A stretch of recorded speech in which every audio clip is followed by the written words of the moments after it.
जय श्री राम दोस्तों, मैं Narendra Singh MK study YouTube channel में आपका स्वागत करता हूं। आज हम सीटेट मैथमेटिक्स के लिए प्रैक्टिस सेट चला रहे हैं, जिसमें प्रैक्टिस सेट के माध्यम से हम आपको क्वेश्चन कराएंगे। हमने जो पैटागोजी होती है, आपकी पैटागोजी सबसे महत्वपूर्ण होती है। यदि आप पैटागोजी सीटेट में सही कर लेते हैं 15 नंबर की, तो आप क्वेश्चन तो कर ही लेते हैं। कुछ क्वेश्चन आपके हो जाते हैं 25-26 नंबर, आराम से आप उसमें ला सकते हैं। आज से हम स्टार्ट कर रहे हैं पैटागोजी, हमने पूरी कंप्लीट करा दी है। अब उस पर कैसे क्वेश्चन बनते हैं, प्लस न्यूमेरिकल क्वेश्चन कैसे आते हैं सीटेट में, हम इस प्रकार के क्वेश्चन आज लेकर चल रहे हैं। देखिए, स्टार्ट करते हैं आज का प्रैक्टिस सेट 1।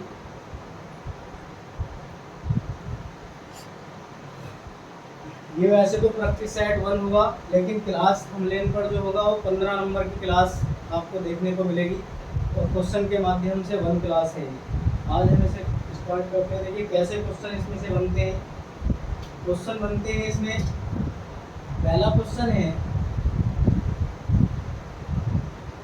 क्वेश्चन नंबर 1 है हमारे पास। 5, 10 और 35 का 5, 10 और 35 के सबसे छोटे सालगुणन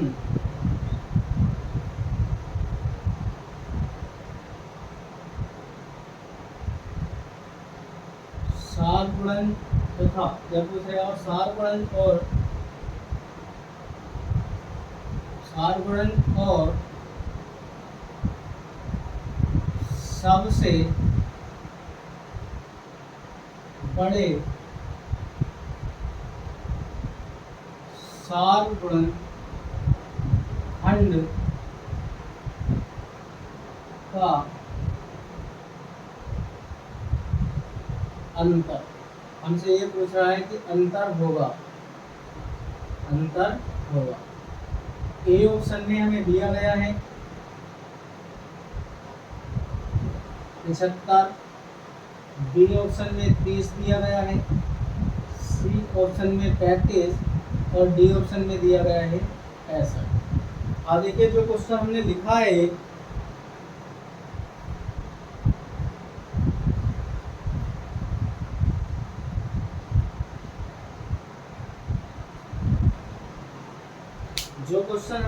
है, इस प्रकार से क्वेश्चन हमारे बनते हैं, और इसी प्रकार से हमको क्वेश्चन करने हैं।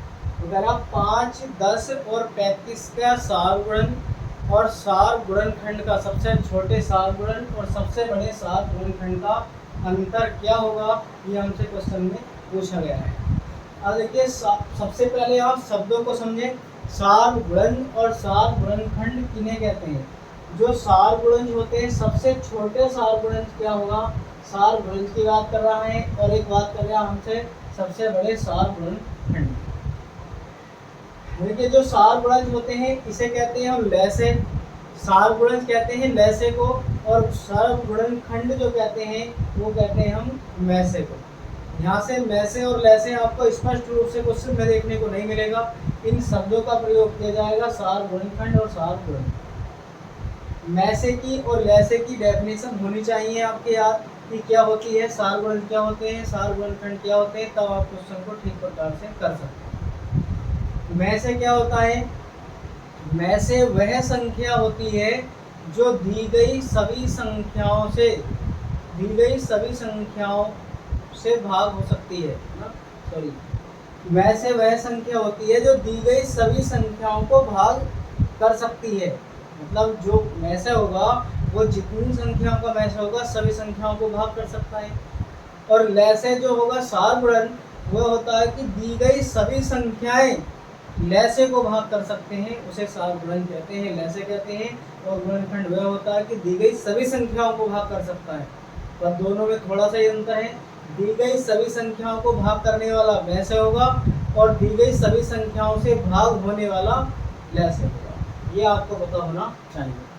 और देखिए जब हम इसका मैसे निकालें गुणनखंड 5, 10 और 35, 5, 10, 35 का जो मैसे होगा का में से ये हमारे पास आएगा 5, क्योंकि आप इसकी गुणा करके निकालेंगे। देखिए 5 गुणा 1 कितना आएगा, 5 का अगर हम निकालेंगे 5 का तो 5 गुणा 1 आएगा। जब 10 का निकालेंगे तो 5 गुणा 2 आएगा। और 35 का अगर हम निकालेंगे तो 5 गुणा 7। तो सब में कॉमन क्या है, 5 है। मैंने यहाँ पर लिखा है 5 आएगा। अब इनका सब का जो अंतर है, मतलब जो सबका सार गुणज है, अब हम यहाँ पर निकालेंगे इसका सार गुणज, जिसे हम कहते हैं क्या, लेस है। क्या कहते हैं, लेस है। और 35 10 यहाँ पर लिखो, देखो 5 10 और 35 का लेस है। और लेस है बराबर क्या होता है, लेस है वह संख्या होती है जो दी गई सभी संख्याओं से भाग हो सकती है। इन सब का लेस है जो आएगा वो कितना आएगा, 70 होगा। सबका लेस है कितना होगा, 70। सभी संख्याओं का लेस है कितना आएगा, 70 आएगा। जब हम इन दोनों का अंतर निकालेंगे, इसका अंतर निकलेगा हमारे पास लेस है और माइनस किसका, मैस है का, यानी कि गुणनखंड और गुणज का। तब हमारे पास 70 में से हम घटा दें माइनस के 5 आएगा, 5 घटाएंगे तो 65 हमारे पास इस क्वेश्चन का आंसर होगा। आपको पता लगा होगा कि क्वेश्चन को किस प्रकार से करना है, क्वेश्चन का कहने का अर्थ क्या है, क्वेश्चन कह रहा है। और आपको सीटेट प्राइमरी में एक क्वेश्चन इससे संबंधित जरूर मिलेगा, जो हमने यहाँ पर लिखा है, सार गुणन, सार गुणनखंड। ऐसे में बहुत सारे क्वेश्चन आपको करा दूंगा। तो हो सकता है हो क्वेश्चन आ जाए, वरना पैटर्न पे आपको क्वेश्चन अवश्य ही मिलेगा। इससे आगे की बात करते हैं।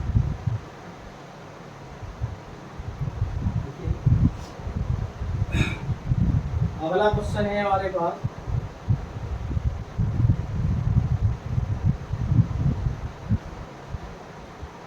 बहुत छोटे छोटे क्वेश्चन इसमें बनते हैं, बहुत अच्छे टाइप के क्वेश्चन हम इसमें लेकर आएंगे आपके लिए। क्वेश्चन क्या रहा, अगला क्वेश्चन नंबर 2, जो भी है क्वेश्चन, चलो 105 संख्या दे रखी है। संख्या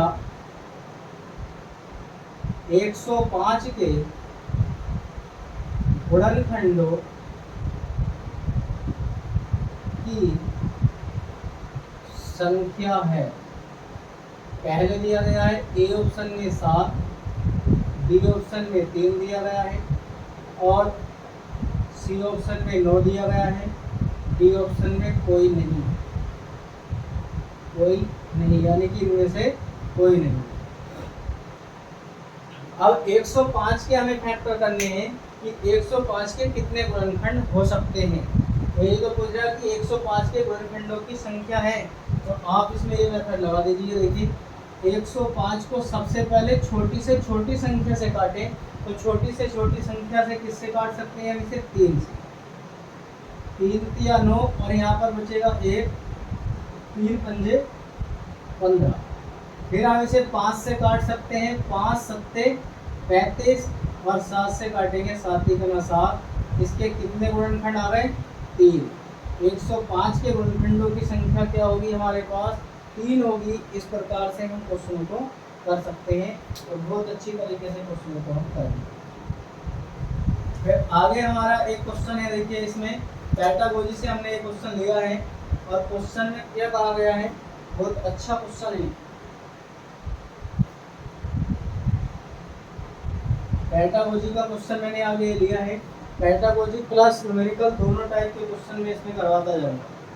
क्वेश्चन में कहा है, कक्षा 2 यानी कि सेकंड है, शिक्षार्थियों को सरल आकृति, शिक्षार्थियों को सरल आकृति, शिक्षार्थियों को सरल आकृति, उसके लंबे और किनारों से, उसके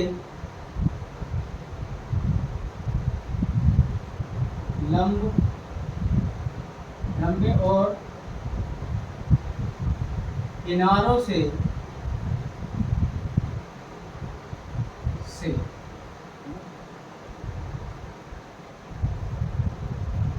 किनारों से परिचित कराने का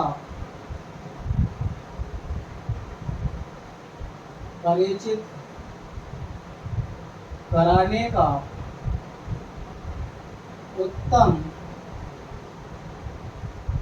उपकरण है। ऑप्शन में दिया गया है हमारे पास, ए ऑप्शन क्या है भाई, श्यामपट्ट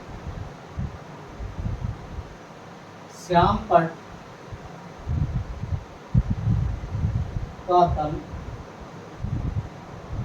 बी ऑप्शन में दिया गया है जियोबोर्ड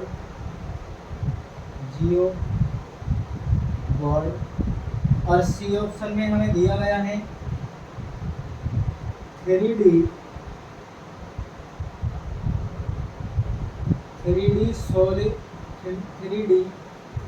सॉलिड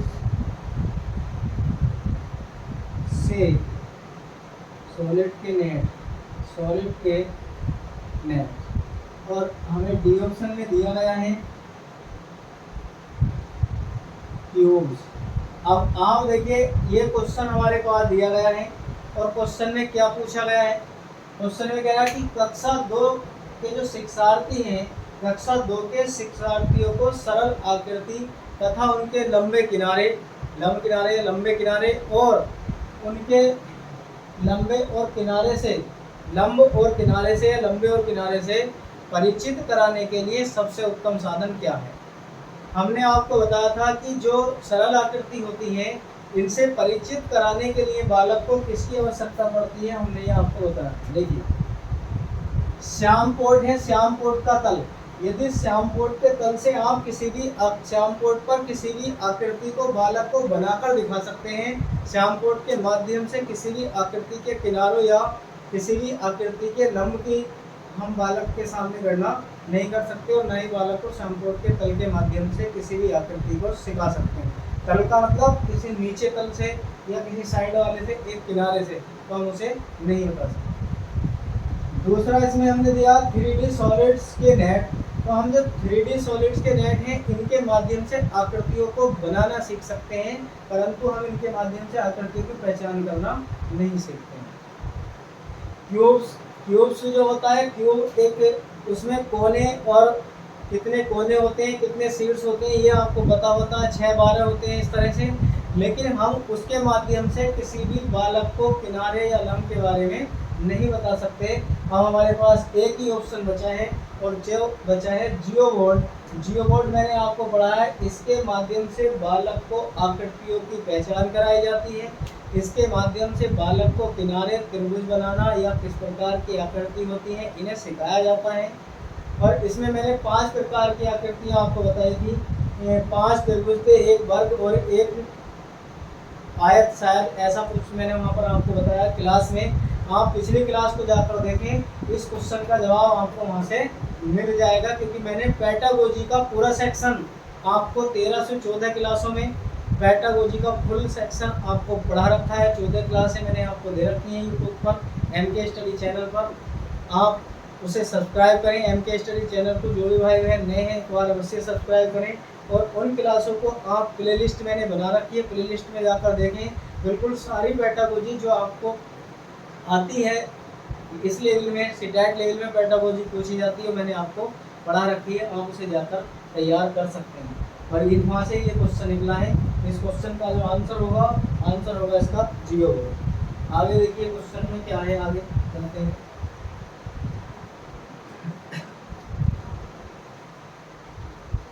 अगला क्वेश्चन आपके सामने है। देखिए आपको मैंने ये टाइम मेजरमेंट से मैंने ये क्वेश्चन लिया है और टाइम मेजरमेंट के भी क्वेश्चन मैंने आपको सभी टाइप के क्वेश्चन कराए हैं।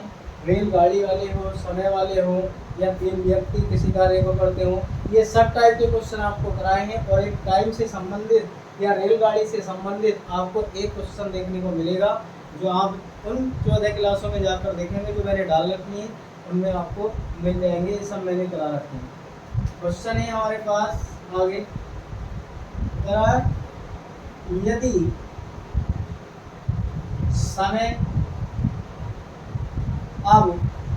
यदि समय अब 2:17 PM 2:17 PM है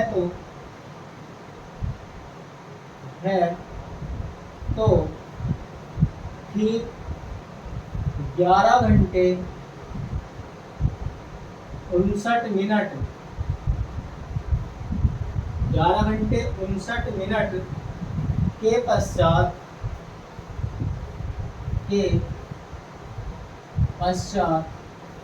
क्या समय होगा,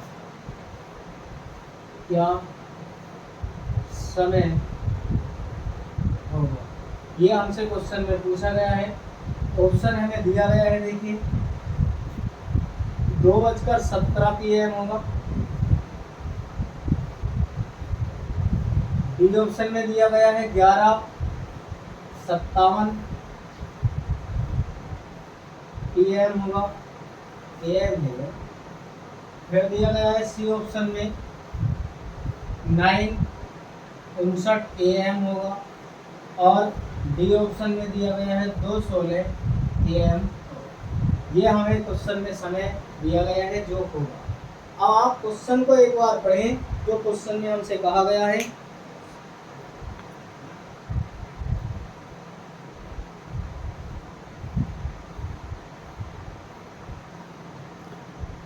देखिए क्वेश्चन में कहा गया यदि समय अब इस समय जो टाइम है 2:17 हुआ है और किसके PM के हुआ है 2:17। इससे ठीक पश्चात की बात कर रहे हैं। अगर पूर्व की बात करता तो पहले होता और पश्चात का मतलब बाद में।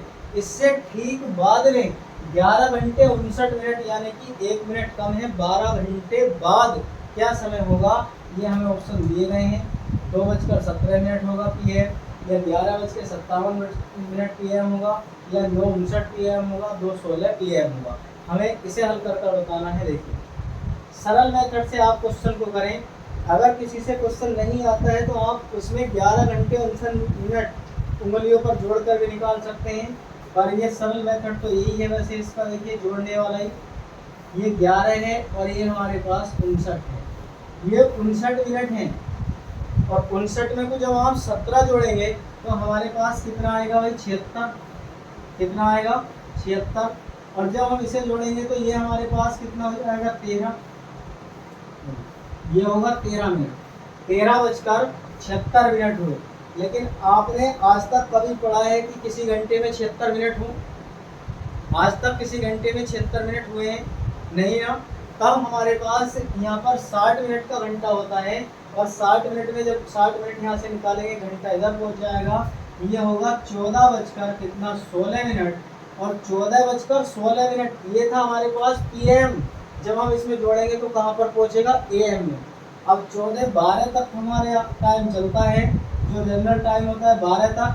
आप इसमें से 12 घटाएंगे तो 2:16 AM आपका ऑप्शन मिल जाएगा। और ये हमारे पास डी ऑप्शन हमें दिया गया है 2:16। इस प्रकार से आपको टाइम मेजरमेंट से भी क्वेश्चन मिलेंगे।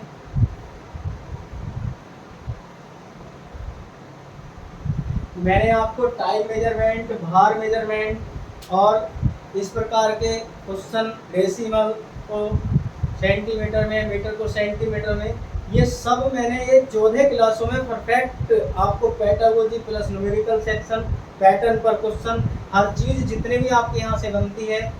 शायद अभी कुछ और रह गया है, एक क्लास में उसे जो भी रहा हुआ है उसे भी कंप्लीट करा दूंगा एक आध दिन में। आप जाकर क्लासों को सैलरी को एक बार देखें, अपना नोट्स अच्छे से बनाएं और जिस दिन पेपर होगा आप देख लेना एक एक क्वेश्चन पैटर्न पर आपको टाइप में मिल जाएगा, अगर आप सही मेरी क्लास से पढ़ते हैं तब। ठीक है,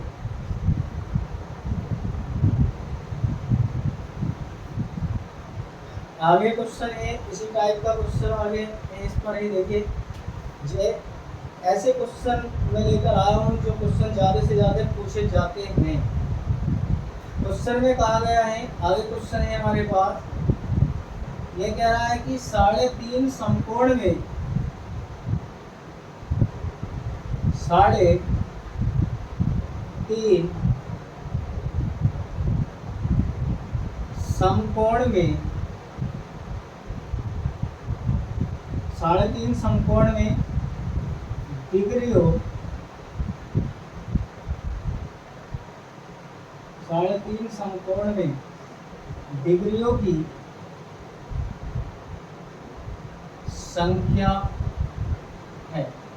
पहला ऑप्शन जो हमें ए ऑप्शन में दिया गया है, ए ऑप्शन में दिया गया है 315, बी ऑप्शन में दिया गया है 285, सी ऑप्शन में 195 और डी ऑप्शन में दिया गया है 360।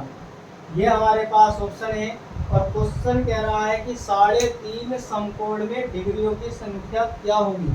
3.5 समकोण में हमसे वो डिग्रियों की संख्या पूछ रहा है कि 3.5 समकोण में कितनी डिग्रियों की संख्या होगी, ये हमें बतानी है कि 3.5 समकोण में कितनी डिग्रियों की संख्या होगी।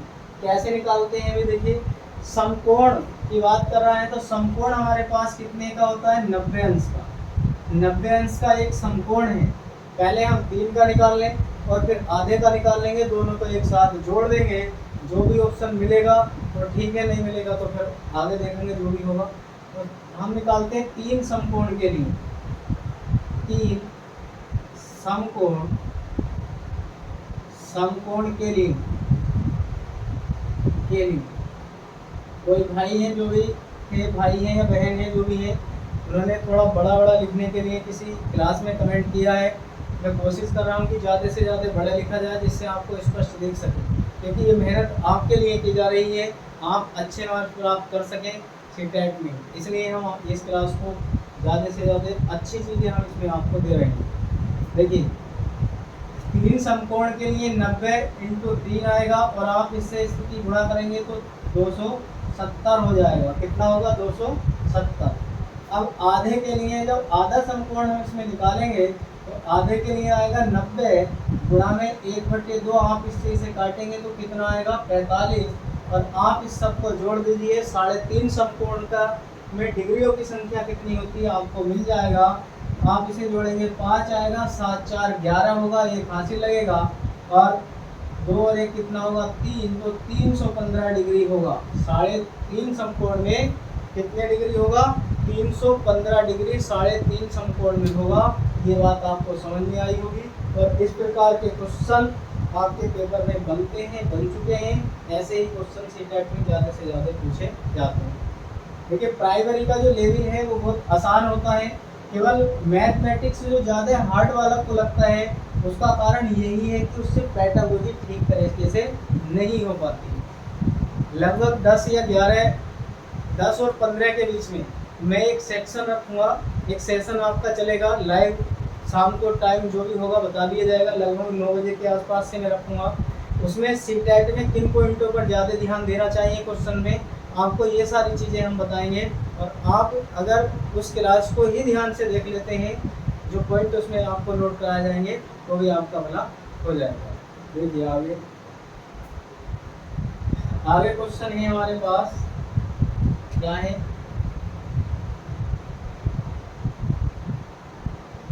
11 इकाइयाँ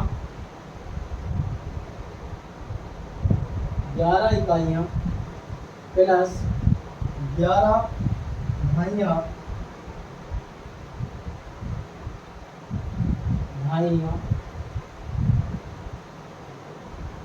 प्लस 11 सैकड़ा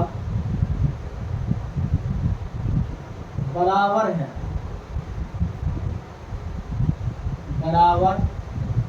ये किसके बराबर है भाई, देखिए आप इसमें हमें बताना है कि ये किसके बराबर है। देखिए किसके बराबर है, ए ऑप्शन हमें दिया गया है, ऑप्शन में जो ए ऑप्शन है, ए ऑप्शन में पूछा गया है 1 1 1 1, इसके बराबर है। बी ऑप्शन में हमें दिया गया है 144 के बराबर है।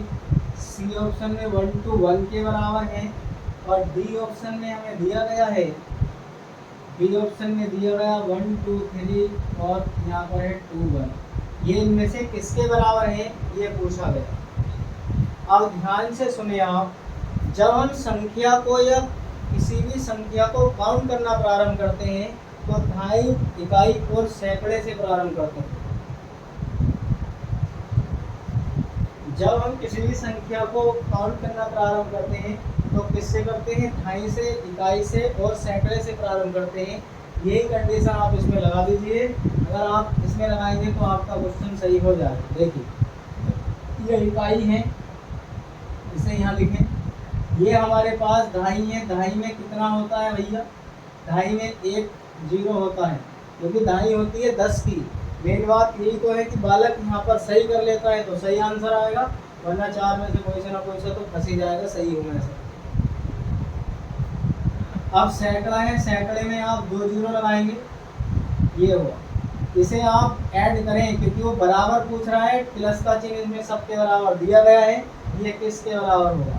जब आप इसे जोड़ेंगे तो 1 आएगा, यहाँ पर 2 आएगा, ये भी कितना आएगा 2, और ये आएगा 1।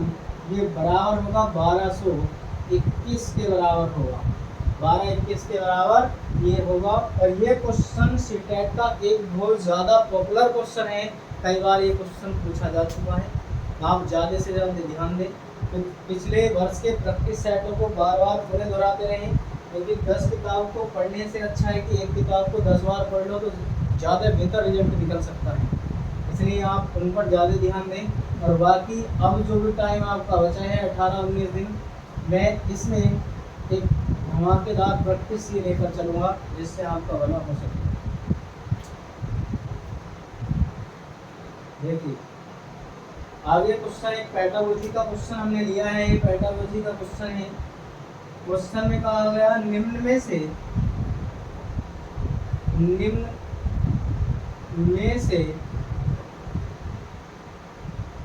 कौन सा सही नहीं है?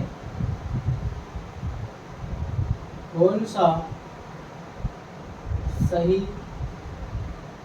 नहीं है? पहला ऑप्शन, ए ऑप्शन में है हमारे पास क्या है? 1 घन के 6 फलक होते हैं। बी ऑप्शन में दिया गया है 1 मिलीलीटर बराबर 0.01 0.0 होता है। सी ऑप्शन में देखें, सी ऑप्शन में दिया गया है 0.10 और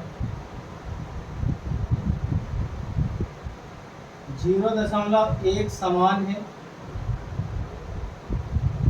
और डी ऑप्शन में हमें दिया गया है 56.7 किलोग्राम 7 किलोग्राम बराबर है, किसके बराबर दिया गया है? 56 और 70 ग्राम के बराबर है। ये हमारे पास ऑप्शन में दिया गया है। अब देखिए हमसे पूछा क्या गया है, आप एक एक क्वेश्चन को हल करते चले जाइए, आपका बहुत अच्छा जवाब मिल जाएगा यदि आप आंसर को हल करते हैं। पहला जो क्वेश्चन है जो हम इसे लेकर चल रहे हैं, क्वेश्चन में हमें क्या दिया गया है, ध्यान से आप देखें जरा। मैं आपको प्रत्येक क्वेश्चन को विधिवत रूप से कराऊंगा।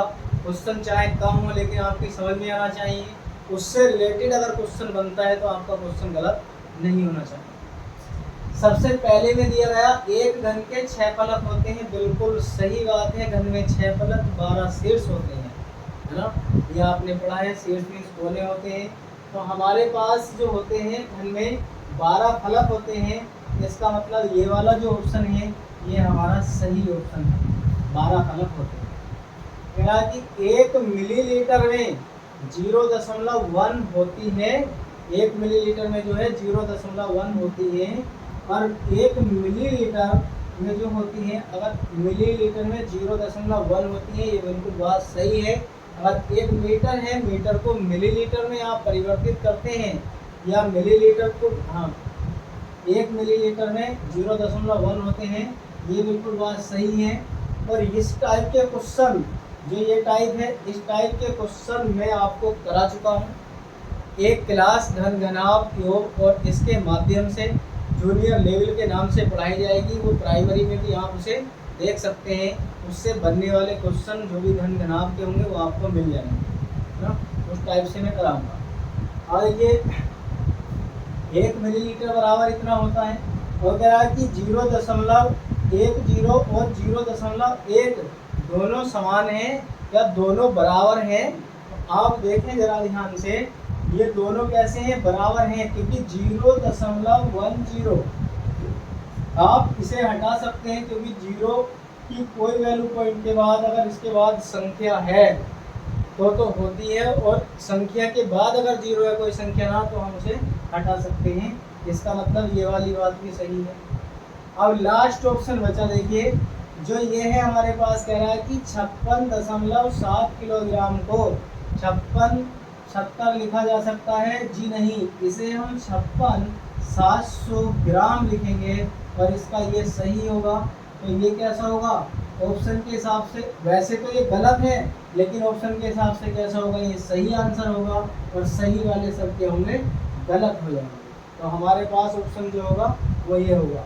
इस टाइप के क्वेश्चन मैं आपको अपनी 14 क्लासों में करा चुका हूँ।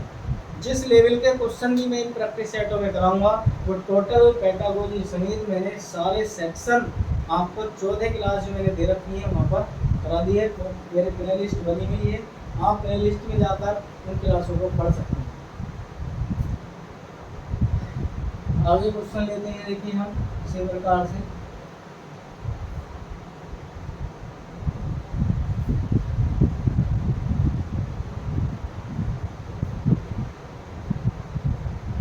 पैटागोजी का क्वेश्चन है। क्वेश्चन कहा गया है, प्राथमिक स्तर पर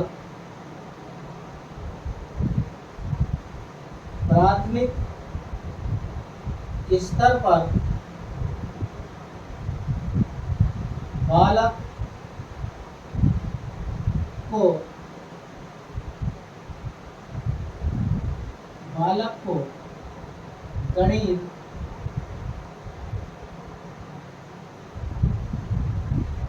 किसके माध्यम से सिखाना चाहिए। प्राथमिक स्तर पे जो बालक को गणित किसके माध्यम से सिखाना चाहिए, नंबर 1 क्या है भाई, नंबर 1 में जोड़ तथा गुणा के माध्यम से,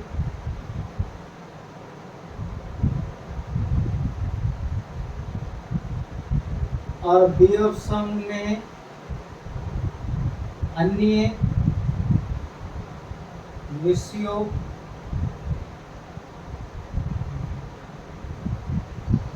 अन्य भाषाओं के माध्यम से। सी ऑप्शन में है याद कराकर,